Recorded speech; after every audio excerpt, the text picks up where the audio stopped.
Hello audience, this is Mustafa Ahmed Mirchawala from Mirchawala Sahab of accountancy. और काफ़ी लोग कह रहे हैं कि हमारे यहाँ जो गवर्नमेंट चेंज हुआ है उसका क्या इम्पैक्ट है और आप इस पर कुछ बात करें। तो मैंने कहा अपने 2 सेंट्स कुछ मैं भी गिरा दूँ। तो देखें, रिसेंटली जैसे ही शहबाज शरीफ साहब की पीएमएलएन की जो गवर्नमेंट आई है तो हमने देखा कि स्टॉक मार्केट ऑलमोस्ट 2000 पॉइंट से रिकवर कर गई और डॉलर जो कि 190 या 191 के आसपास पहुंच गया था वो 181 182 के आसपास दोबारा आ गया है। तो एक आम आदमी सोचता है ये तो बहुत ज़बरदस्त काम हो गया। देखें, शॉर्ट टर्म में तो अच्छा लग रहा है लेकिन हम पूरी ब्रॉडर पिक्चर देखेंगे। अगर आप लोग को याद हो तो जब इमरान खान साहब आए थे तब भी डॉलर 130 पे था और एकदम 122 पे आ गया था और फिर झूलता हुआ 150 तक पहुंच गया। तो मुमकिन है अभी भी डॉलर जो 190 से 182 पे आया है तो मुमकिन है आगे दोबारा वापस बढ़ जाए।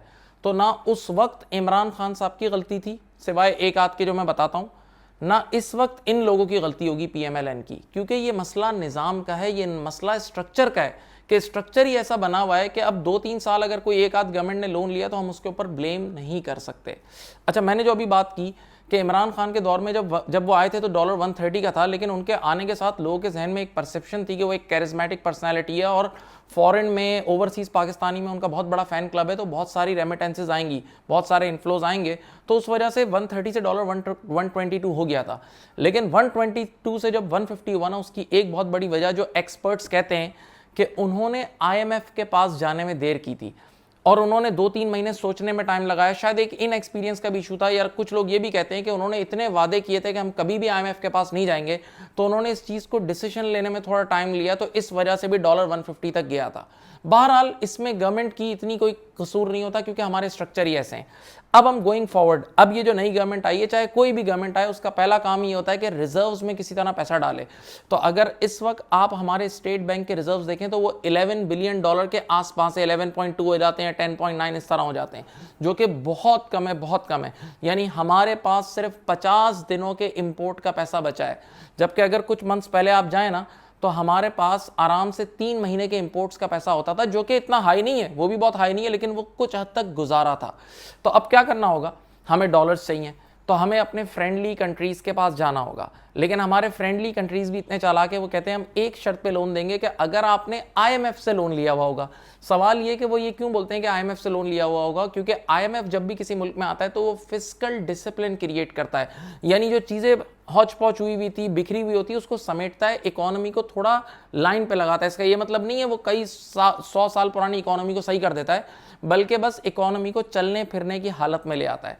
लेकिन जब हम आईएमएफ के पास जाएंगे तो आपको पता है आईएमएफ के अभी जो कंडीशंस है जो उनके 1 बिलियन डॉलर के लिए, तो उन्होंने वही कंडीशन रखी है कि पेट्रोल की प्राइसेस बढ़ाएं, डीजल की प्राइसेस बढ़ाएं, गैस की प्राइसेस बढ़ाएं। तो जब आप पेट्रोल, डीजल, गैस की प्राइसेस बढ़ाएंगे तो अब ये चीज़ अभी से जहन बना ले कि ये बढ़ेगी, बल्कि शायद आज बढ़ भी गई है, अभी रिसेंटली बढ़ भी गई है।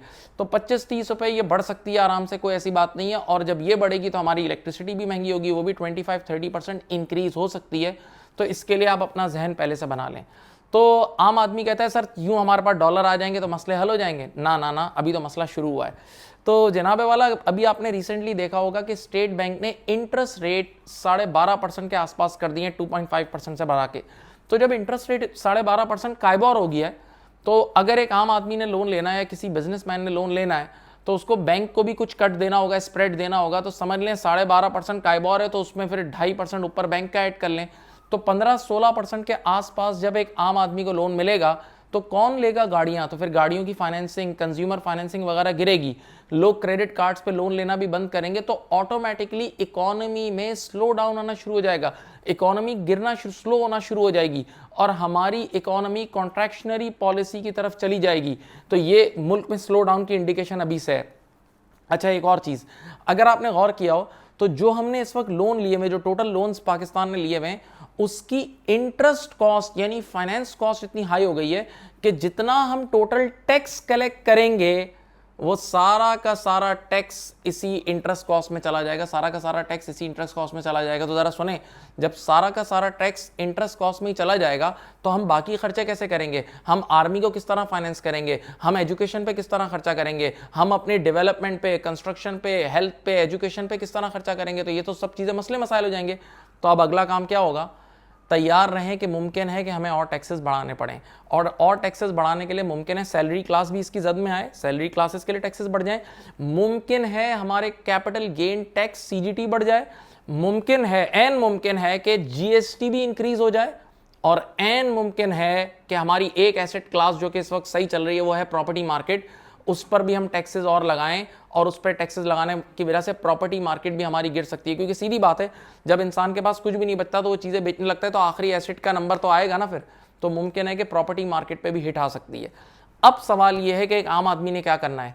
तो देखें, पहली एक क्लास तो ये है जो ये बोलती है कि बाहर चले जाओ, तो मैं उसकी तो बात ही नहीं कर रहा भाई, वो उनकी अपनी सोच है, जो भी है वो जाना चाहते हैं चले जाएं।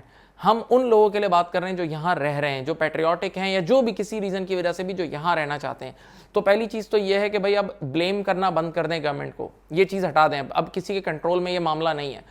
आप सबसे पहले तो ये है कि इस हद तक काम करें कि आप किसी रेस्टोरेंट में भी जाते हैं ना तो उससे लीगल पर्ची लें, ऑफिशियल कैश पे डीलिंग बंद करें, उससे ऑफिशियल या तो क्रेडिट कार्ड से ट्रांजैक्शन करें, कोई बैंकिंग चैनल से ट्रांजैक्शन करें, उससे ऑफिशियल रिसीट लें ताकि उसका टैक्स पे हो, ये कल्चर प्रमोट हो। भाई ये भी नहीं कर सकते तो कोशिश करके कोई ऐसे बिजनेस के साथ इन टच हो जाओ जो एक्सपोर्ट रिलेटेड है। अमेजॉन का इतने बिजनेसेस हो रहे हैं, फ्रीलांसिंग हो रही है, मैं खुद एक एक्सपोर्टर हूँ भाई, हमारा इदारा भी जो ऑनलाइन टीचिंग करता है फॉरेन कंट्रीज में करता है, तो वो तो उसमें हमें कोई मसला नहीं है। तो आप लोग भी इस तरह की टीचिंग कर सकते हैं, इस तरह की 10 किस्म की सर्विसेज दे सकते हैं, बहुत सारी चीजें हैं। इसी तरह स्टार्टअप्स में आ जाएं, पाकिस्तान में कितना स्टार्टअप्स का काम हो रहा है और लोग नए नए आइडियाज लेकर आ रहे हैं, तो स्टार्टअप से रिलेटेड किसी काम में आए जिसकी वजह से भी मुमकिन है हमारे पास फॉरेन फंडिंग आ जाए। तो ये वीडियो मैंने किसी को डीमोटिवेट करने के लिए हरगिज नहीं बनाई है। मेरा मकसद ये था कि जो चीजें आने वाली हैं हम उसके लिए रेडी रहें और अपॉर्चुनिटीज को अवेल करें। अपना बहुत ज्यादा ख्याल रखिएगा। अल्लाह हाफिज।